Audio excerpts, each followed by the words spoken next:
अस्सलाम वालेकुम हक़ मौजूद जिए सिंध जिए लतीफ़ सुरसोणीअ जे फ़िक्र ऐं फ़लसफ़े ते ॻाल्हाईंदासीं। राॻड़ियुनि जे हिसाब सां सुरसोणीअ जो असल नालो सुरतोॾी आहे, पर जंहिं सूरत में मंझंदि सोणीअ जी सूंहुं ऐं सदक जो ज़िक्र थियल आहे, तंहिं सूरत में अक्सर करे सुरसोणीअ जे नाले सां मशहूरु आहे, पधिरो आहे। हिंदुस्तानी गवैयनि मूजिबि तोॾी हिकु राॻड़ीअ जो नालो आहे, जा दीपक राग जे पंजनि भारियाउनि यानी ज़ालनि मां हिकिड़ी आहे। डॉक्टर गुरबख्शाणी मुताबिक़ रागमाला में तोॾीअ जी तस्वीर कुझु हिन रीति नक्श थियल आहे। बदन ते सफ़ेद साड़ी ओढ़ियल अथसि ऐं कुल्हे में नीरो कंजरो यानी चोली पयल अथसि। संदसि नेण हमेशह पिया निहारी। हथ में सितार यानी तंदन वारो साज़ अथसि, जंहिं ते पंहिंजे मधुर ऐं मिठे आवाज़ सां सुर आलापे रही आहे ऐं नंढा हरण संदसि कोयल जहिड़ी सुहिणे राग ते मोहत थी चौधारी सिफ़ूं ॿधी रहिया आहिनि। सावन चहच मैदाननि सां घणी दिलि अथसि। हीअ राॻिणी सुबुह जे पहिरें पहर में ॻाइबी आहे।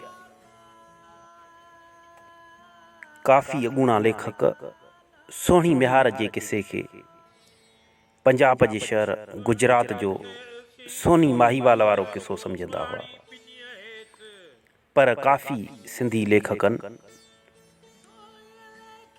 कुझु तारीख़ी हवालनि ऐं शाहसाई जे बैतनि में आयल ओहञाणनि मां इहो साबित कयो त सोहिणी मिहार जो किसो जंहिं ते शाहसाई सुरसोणी लिखियो आहे, उहो सिंध जो ई किसो आहे ऐं सोहिणी ऐं मिहार जी मज़ार सांगड़ ज़िले जे तालके शहदादपुर में वाक़िअ आहे ऐं अॼु ताईं उहे मज़ारूं आम ज़ाइरीन लाइ खुलियल आहिनि।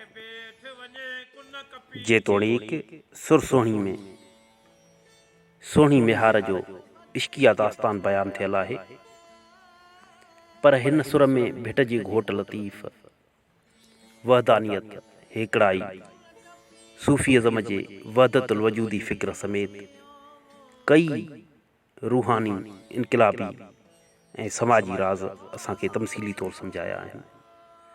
हिन सुर में ई शाहसाई पंहिंजे बैतनि खे आयतूं सॼींदे फ़रमाए थो, जेतो बैत भाया से आयतूं आहिनि, जेतो बैत भाया से आयतूं आहिनि, नियो मन लाइन परियां संदे पार खे। सोहिणीअ जो पंहिंजे मुहब मिहार सां मिलण लाइ बेख़ौफ़ थी दरिया में घेण जी मंज़रकशी शाहसाई कुझु हिन तरह कई आहे। घड़ो भॻो त घोरियो मर चूर थे चूड़ो, तालिबुल मौला मुज़क्कर इहो ॿुॾंदड़ ॿूड़ो, कोढ़ियो ॾम कूड़ो मुंहुं मिहार मन में। घड़ो भॻो त घोरियो ताकी तर हियां, अदब अखिड़ियुनि खे ॾेहाणी ॾियां, मेहारनि मियां सौ सुहायुमि पेचरो। घड़ो भॻो त घोरियो आसर मल्ला हेज, ला तक़नतू मिर रहमतिल्लाह तुरहे इन तरेज, हबीबाणे हेज पसी मोह मिहार जो। दोस्तों, सुरसोणी में वतन परस्ती ऐं इनक़िलाब वारे पहलू खे तमसीली तौरु परखण ऐं परूरण जी कोशिशि कंदासीं त शाहसाई फ़रमाए थो त कंधीअ उभियूं केतिरियूं साहड़ साहड़ कनि, यानी मैदान खां ॿाहिरि बीही धरतीअ सां केतिरा ई मुहबत जी हाम हणनि था। किनी सांगो साह जो के घोरियस कयो भिड़नि, जॾहिं इम्तिहान जो वक़्तु अचे थो त किन खे पंहिंजे साह जो उल्को थिए थो ऐं उहे मैदान छॾे साइड थी वञनि था ऐं के जोधा जवान इहो चई मैदान में कुॾी काहे पवनि था त सिर वयो त सदको थियो। साहड़ संदो तन घाघाए गिणनि जे। साहड़ याने धरती उन्हनि जी आहे जेके मुश्कंदे मैदान में कुॾी काहे पवनि था। हिन सुर में शाह साईं सूफ़ीअज़म जे चैन मंज़िलनि मुतालिक़ ॼाण ॾींदे फ़रमाइनि था, सारे सिख सबक शरीयत संदो सुहिणी, तरीक़तां तिखो वहे हक़ीक़त जो हक़, मारिफत मरक असुल आशिकनि खे।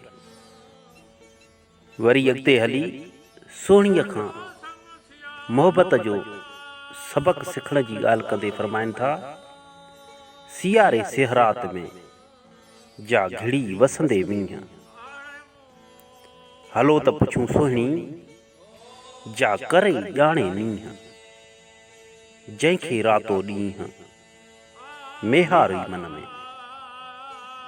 हिकिड़े बैत में अॼु खां तक़रीबन 300 साल पहिरियां शाह साईं असांखे इहा ॻाल्हि ॿुधाइनि पिया त मिठे पाणी में रहंदड़ मच्छी पाणी नाहे पीअंदी। फ़रमाइनि था त दाइम जा दरिया में सा मच्छी किनी कोह, मच्छी जा हमेशा दरिया में रहंदड़ आहे, दाइम आहे।